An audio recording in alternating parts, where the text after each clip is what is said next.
أهلا بيكم.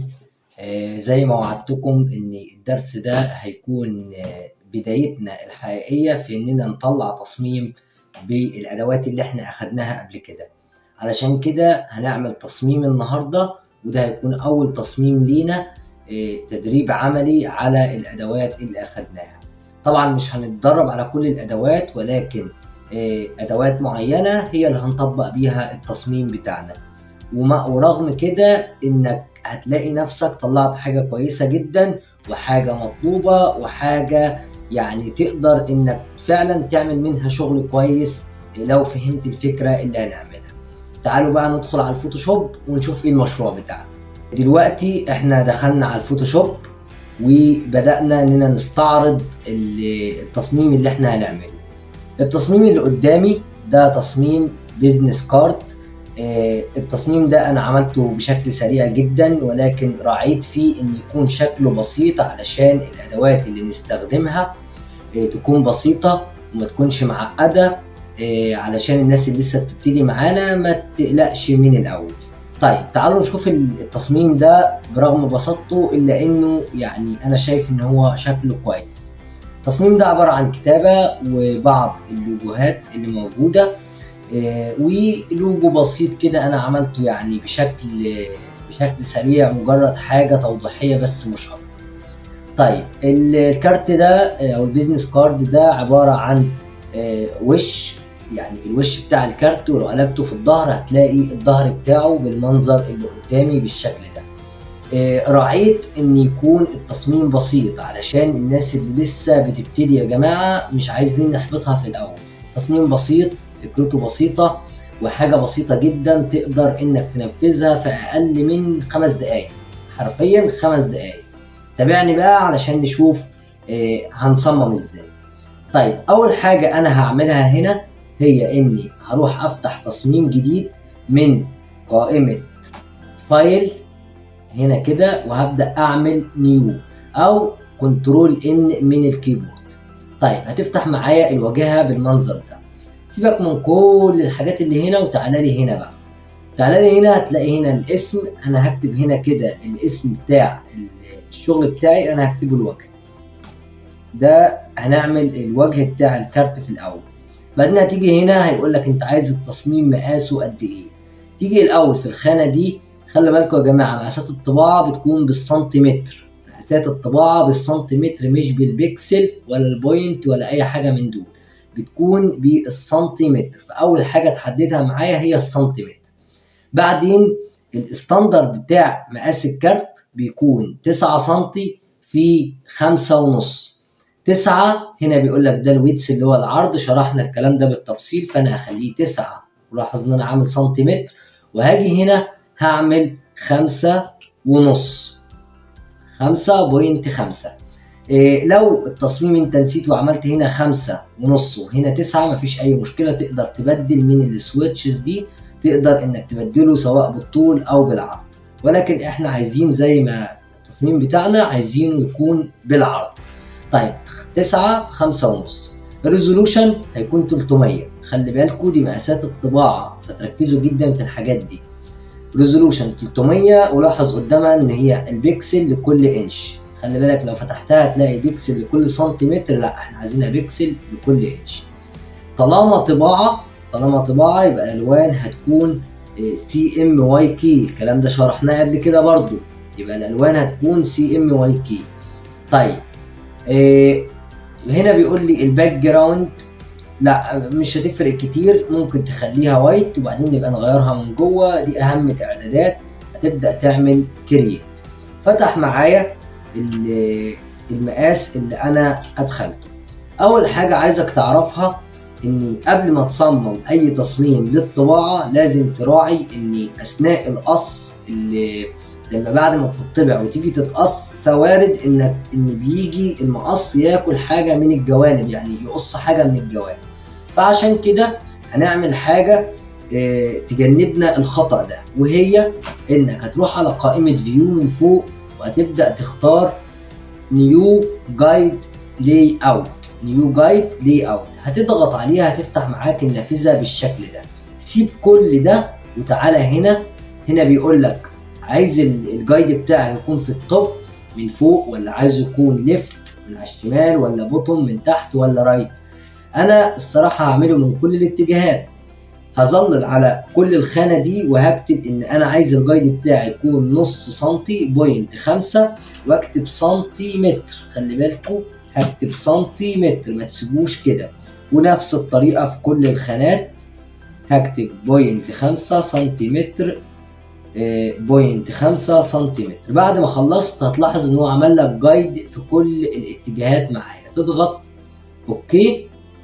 طبعا خلي بالكم ان هنا كانت ظاهره معايا عشان انا كنت عامل بريفيو هنا، لكن انا لو كنت شايل البريفيو وانا بعمل الارقام ما كانتش هتتفعل، ما كنتش هشوف الجايد الا بعد ما ادوس اوكي. طيب تمام. دلوقتي انا عملت الجايد بتاعي، هو انا سايب نص سنتي من كل اتجاه علشان مساحه القص دي، معناها ان انا مش هجيب فيها كتابه او هجيب فيها اي لوجو او اي حاجه، ولكن هتكون داخله في نفس الوان التصميم ونفس الوان كل حاجه. تعالوا نبص بصه بس على التصميم اللي انا كنت عامله. انا كنت عامله بالمنظر ده. طيب اول حاجه انا كنت عاملها اللي هي الخلفيه دي، اول حاجه تبدا تتعامل فيها هي هتروح على القفل ده وتضغط عليه هيتفك معاك. اضغط على اللاير هنا، اضغط دبل كليك، تمام، هيفتح معاك القائمه دي. بس طبعا بعد ما فكيتي القفل هتيجي هنا على color overlay وتضغط عليها، هيجيب لك اللون. انا عشان عندي انا عامله اسود فهو ظهر اسود، ولكن انت لو عايز تغير اللون ده هتيجي هنا كده في الجزء ده وتضغط وتبدا تغير اللون اللي انت عايزه براحتك. لو غيرت اللون طبعا تفعل بريفيو هنا عشان تشوف، وهتبدا انك تحدد اللون اللي انت عايزه. طيب انا وليكن مثلا انا هعمله باللون الاسود، تمام، واقول له اوكي وهقول له اوكي. تمام. بعدين لقيت ان عندي جزء مقسوم هنا، الجزء ده اسود والجزء ده اصفر وهنا في خط ابيض. هعمله ازاي؟ سهله جدا.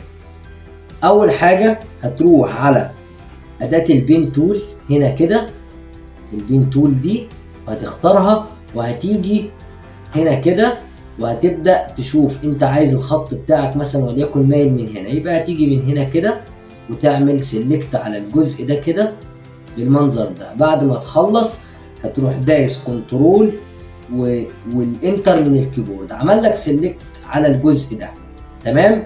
تقف على اللاير، تكون واقف على اللاير من هنا كده وتروح تعمل كنترول سي كنترول في كده. هو عمل نسخ للجزئيه اللي انا كنت محددها وحطها لي مكانها.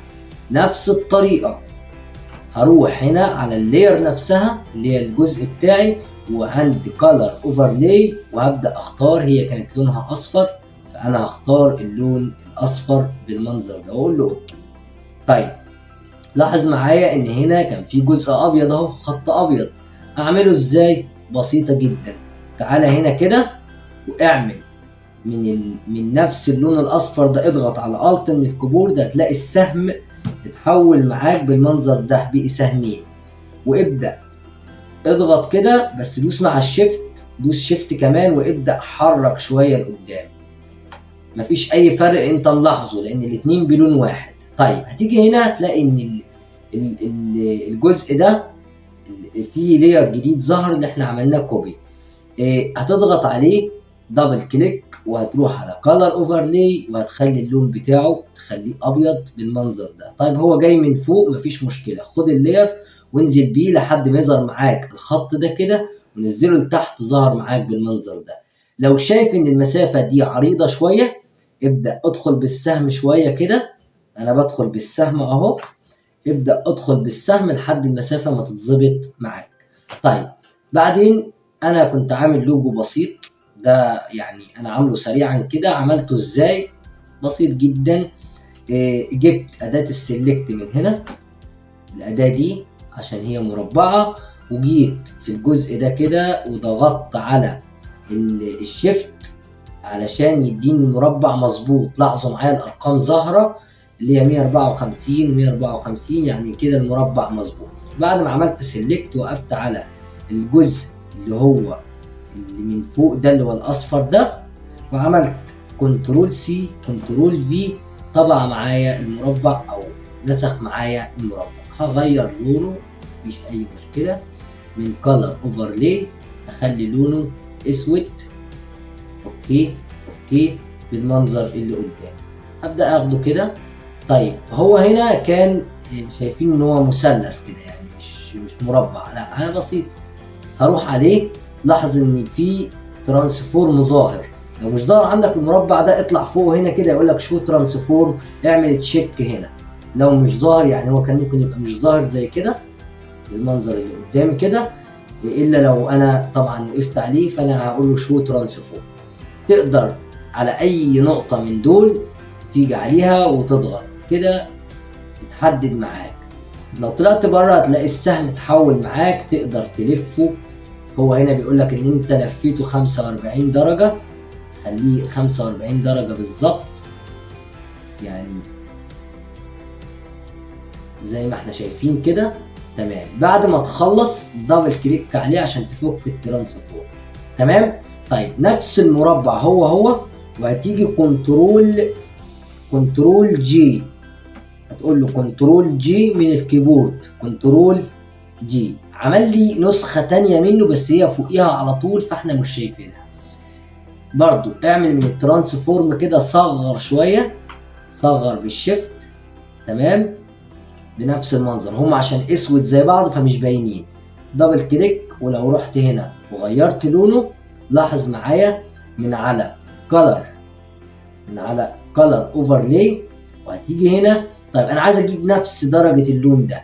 خلي بالك لو انت قعدت تحدد هنا كده مفيش مشكلة، بس مش هتعرف تجيب الدرجة بالظبط. فعشان كده اطلع في اي لون اصفر اللي انت عايز تجيبه وتضغط عليه بالاي دروبر دي، هتلاقيه بقي لونه اصفر معاك زي كده. اضغط اوكي برضو. تمام.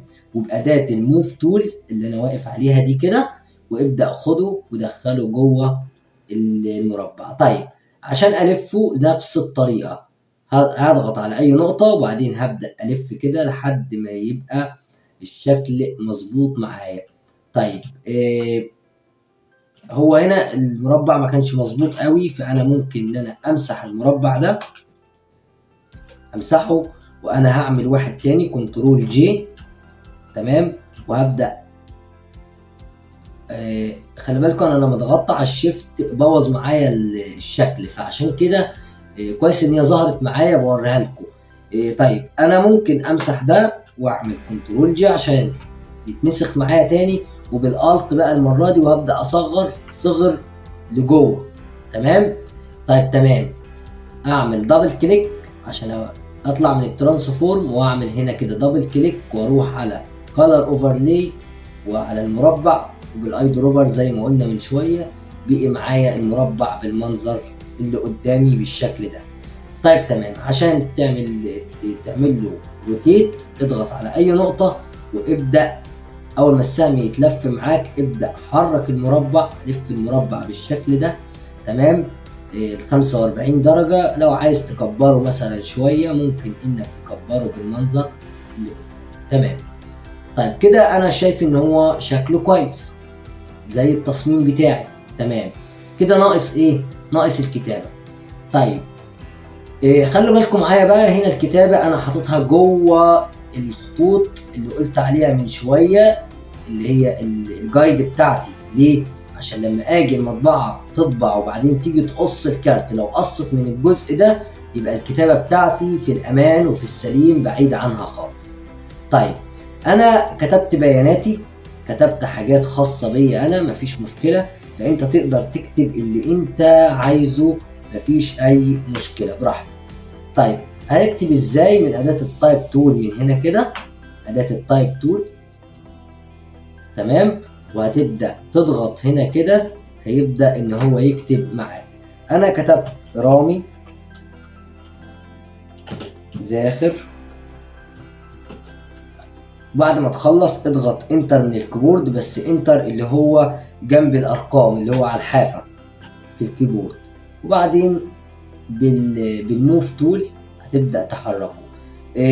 طبعا الخط صغير، فانا هبدا اجي على اعمله سيلكشن كله وهطلع فوق هنا كده وهبدأ اختار مقاس الكتابة بتاعتي مثلا 12 لو انا شايف انها مناسبة يعني كويسة مفيش مشكلة. طيب عشان يبقى بنفس الخط ده اللي بكتب بيه، راعوا يا جماعة لما تيجي تعمل تصميم لازم تراعي انك تعمل التصميم بتاعك بنفس الخط، ما تستخدمش اكتر من خط في تصميم واحد. ممكن انك تستخدم لو الخط ده متاح فيه بولد او لاتين او اي نوع تاني يعني بس من نفس الخط استخدمه، لكن لازم تستخدم نفس الخط، لا هي ده يبقى افضل ليك في التصميم بتاعك. زي ما عملت دوبليكيت من الرسمه بتاعتي، اقدر اعمل دوبليكيت من الكتابه، يا اما ان اضغط الت فالسهم يتحول معايا وامسكها وابدا اضغط عليها واسحبها لتحت بالمنظر ده كده، وابدا اجيب اداه الكتابه واعمل سيلكشن عليها وابدا اكتب رامي زاخر. انا كتبت هنا، كنت كاتب ايه؟ كنت كاتب جرافيك ديزاينر، طب هكتب هنا كده جرافيك ديزاينر. طيب انا عشان اختصارا للوقت انا هجيبها من هنا، هجيبها كوبي من هنا كوبي، ولكن انت اكتبها بالبيانات اللي انت عايزها واحطها بيست بالمنظر ده. هي مش ظاهره معايا لان هي لونها اسود، فانا ممكن اخلي لونها هنا كده ابيض بنفس الطريقه. تمام يا شباب؟ طيب هبدا ان انا احطها في مكانها جرافيك ديزاينر بالشكل ده. طبعا انا حابب ان اللون هنا يكون كله ابيض، فهضغط على كولر اوفرلاي عادي جدا من هنا كده وهبدا اخليها اللون ابيض، هو اوتوماتيك عملها لي ابيض.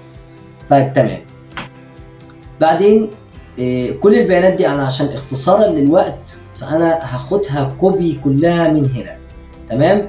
طيب هاخد مثلا ممكن اقف عليها كده واسحبها واروح على الديزاين بتاعي واحطها بالمنظر ده، وهكذا كل الحاجات دي. طيب اللوجو ده تقدر انك تحمله من على جوجل برضو وتجيبه مفيش مشكلة، او تقدر انك لو انت ما عندكش الايقون دي تقدر انك تتواصل معايا هقول لك انا هسيب لك عادي مفيش مشكلة مجموعة ايقونات هينفعوا معاك.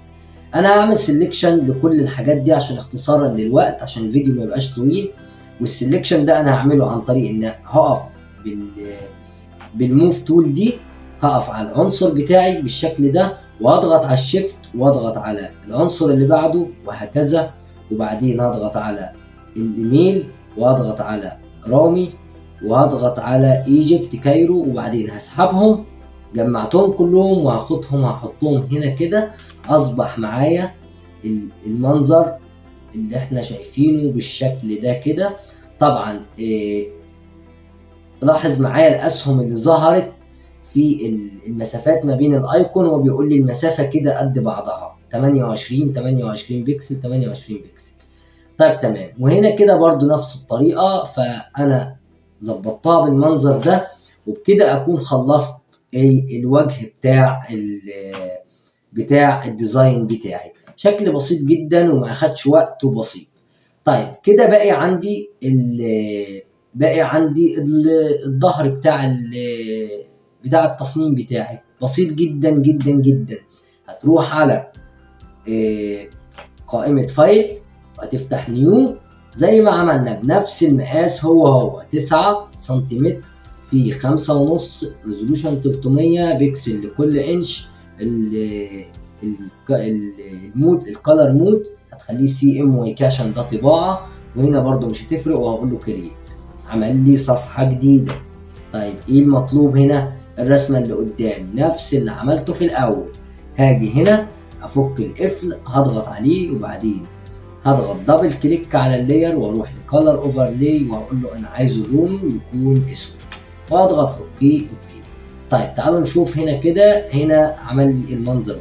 اول حاجة انا هعملها معاكم هي الخط الابيض ده، سهل جدا وبسيط جدا مفيش مشكلة.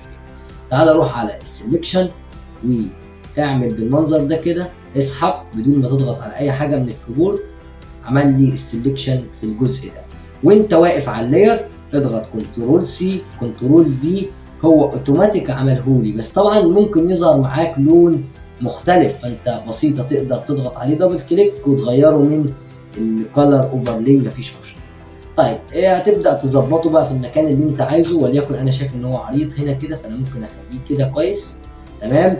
بعدين انا مثلا عايزه لتحت شويه، ف وانا ضاغط عليه هبدا اضغط على الشيفت من الكيبورد وانزله عشان ينزل، ما يروحش مني يمين ولا شمال.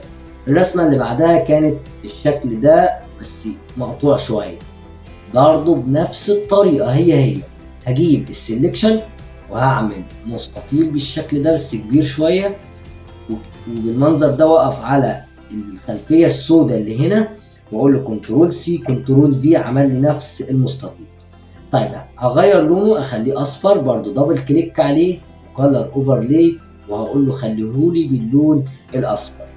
اللون الاصفر اللي انا كنت مستخدمه وليكن هنا. لو انت هقول لك على طريقه تحفظ بيها اللون، لو انت مش عارف ممكن تيجي هنا كده، تيجي هنا وتيجي عند المربعين دول عشان تحفظ الالوان بتاعتك، وتقول له المربع اللي فوق اختار لي اللون الاصفر ده، اوكي. وتيجي عند المربع اللي تحت ده وتقول له مثلا انا بشتغل باللون، لو انت عندك اكتر من لون يعني اختار لي اللون الابيض اللي انت بالاي دروبر ده، اوكي تمام. لما تروح على التصميم بتاعك هتلاقي الالوان زي ما هي. تقدر انك لما تقف عليه كده، لما تقف عليه تضغط عليه دبل كليك، وبعدين كولر اوفرلاي، وبعدين تفتح الايكون دي وتروح على، لما طلعت بره السهم اتحول لاي دروبر، تقف على اللون الاصفر ده وتضغط ضغطه، هو جاب لك نفس درجه اللون بالظبط. اوكي اوكي تمام. طيب كده لاحظ معايا ان التصميم بتاعي هنا كان فيه، ما كانش مستطيل، ده كان يعني مدبب شويه كده، كان واخد شكل مثلث من هنا. بسيط جدا جدا جدا. كل اللي عليك انك تعمله هتروح على اداه البين تول، وهتيجي هنا كده وهتبدا تضغط ضغطه بالماوس بره، وهتبدا تشوف انت الزاويه اللي انت عايزها فين، وتيجي عندها وتروح مايل وتضغط كليك وتبدا تطلع لبره، وبعدين كنترول وانتر من الكيبورد وتمسح الجزء ده. بس ادي الشكل بتاعك اتعمل بسهوله جدا. طبعا نقدر نطوله شويه، لو ضغطت كنترول تي من الكيبورد يظهر لك السلكشن بتاعه، تقدر انك تسحبه لو انت حاسس ان هو قصير شويه، تقدر انك تسحبه بشكل بسيط جدا. هطلع لفوق شويه تمام عشان حاسس ان مش قريب. طيب تمام. هنا الشكل بتاعي هنا كده كان فيه نفس الشكل تحت بس صغير، بسيط جدا. تقف تحدد الشكل بتاعك ده وهتعمل كنترول جي من الكيبورد، وبعدين هو عمل لك نسخة تانية بس فوقيها، خلي بالك في نفس المكان. فانت ممكن تيجي عشان تعكسها او ممكن تسحبها لتحت مع الشيفت، بس هي عريضة يعني كبيرة شوية، فاحنا ممكن واحنا عاملين ترانسفورم عليها تقف كليك، هيقول لك انت عايز تعمل لها روتيت ايه، اقول له مثلا فليب هوريزونتال، عكسهولي بالشكل ده، لا ارجعه تاني. طب هقول له فليب فيرتيكال. تمام. بعد ما عملوا فيرتيكال بالشكل ده تقدر انك تيجي من هنا وتصغر. طبعا انا ضغطت من الماوس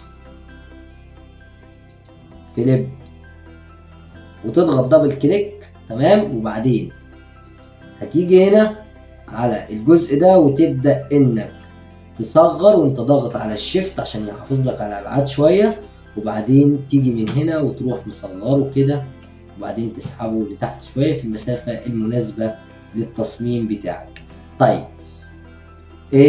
تعالوا نشوف الشكل هنا كان شكله ايه. مثلا ممكن نقصر دي شوية كمان لو شايفين ان هي عايزة تتقصر، وهبدأ ان انا اقصره واعمل عليه دبل كليك عشان يحفظ معايا شوية. طبعا الحاجات دي بتبقى راجعة ليك انت في تصميمك وفي ذوقك في التصميم اللي انت بتصممه. طيب تمام. لو شايف ان هو كده كويس تمام، ولكن انا شايف ان المسافة دي اكبر من دي حاجة بسيطة، فانا ممكن ارفعه بالسهم حاجة بسيطة كده. تمام. طيب هنا في التصميم الاصلي بتاعي انا كنت عامل نفس اللوجو ورامي زاخر جرافيك ديزاينر. طيب انا عشان اختصار للوقت انا وريت لكم اللوجو بيتعمل ازاي، فهجيبه من التصميم اللي انا عامله، ان انا هضغط عليه كده والشيفت وهضغط المربع اللي جواه وهبدأ اسحبه واخده على التصميم بتاعي واحطه هنا كده. تمام، حاسس انه كبير ممكن تصغره شويه مفيش مشكله. تمام، دبل كليك. اختصارا للوقت برضو انا هاخد رامي زاخر وهاخد جرافيك ديزاينر، هاخدها برضو معايا. تمام، هو عمل لي، انا هكبر عشان ابقى دقيق في السلكشن. عملت سلكشن، طبعا هو هنا بيحددهولي في اللير يا جماعه. يعني مثلا انا لو بره كده ومش عارف، ممكن لو ضغطت عليه كده اختار رامي زاخر ويحدد لي، وابدا اخد اللير اللي معاه مع الشيفت، ابقى دايس على الشيفت عشان يعمل لي سلكشن معاهم مع بعض، واسحبهم واحطهم على الديزاين بتاعي اللي انا لسه عامله جديد بالشكل ده. بكده نكون عملنا التصميم بشكل بسيط وبشكل سهل. ده يا جماعة كان درس النهاردة، أتمنى يكون عجبكم وتكونوا استفدتوا منه. حاجة بسيطة جدا ومفهومه بسيط، ولكن مهم جدا جدا. وفي تمرينات ممكن تشوفها بسيطة، ولكن إن هي مهمة جدا، وأغلب التصميمات بنعملها بالطريقة دي. أتمنى إنك تعمل بقى تصميم، وهستناك تعمل التصميم بتاعك وتنزله لي على الجروب. لينك الجروب هيكون موجود في الديسكريبشن. عايز الناس كلها تنزل الشغل بتاعها، تنزله في الجروب مهما كان التصميم اللي عملته. حتى لو انت شايفه مش كويس نزله وانا هقبله وهنزله عندي على الجروب عشان الناس تتشجع وتبدأ تشتغل. لو حد وقفت معاه اي حاجة يتواصل معايا عن طريق الجروب، وانا هساعده في انه يحل مشكلته.